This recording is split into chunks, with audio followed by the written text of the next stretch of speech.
The disadvantages of ICT. Cybercrimes are illegal acts done through the use of the Internet. These are the 10 list of most common Internet cybercrimes. Phishing or spoofing, the act of sending multiple emails to multiple users in hopes of having a number of them clicking on the links or malwares attached to the email. Second, blackmail extortion, the act of using the Internet to threaten or damage someone's reputation to extort money or anything else of value.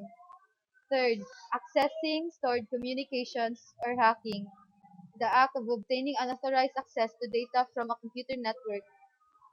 Fourth, sports betting, the act of wagering of any sports event over the Internet. Fifth, non-delivery of merchandise, the act of devising a scam wherein a culprit posts an item or service for sale on the Internet and once the transaction has been done, does not really give the item or service.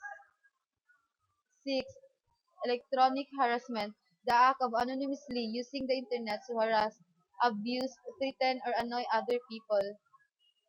Seventh, child pornography, the act of using the Internet to show child pornography. This act is highly punishable by law. 8. Prostitution, the act of using the Internet to engage in prostitution. 9. Drug trafficking, the act of selling illegal substances using the Internet.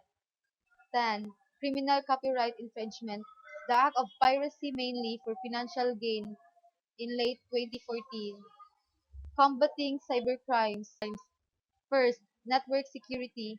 Before a hacker can get through the unauthorized files he or she is targeting, the hacker has to get through several security measures like firewalls, secure connections, password, anti-malwares, and data encryptions.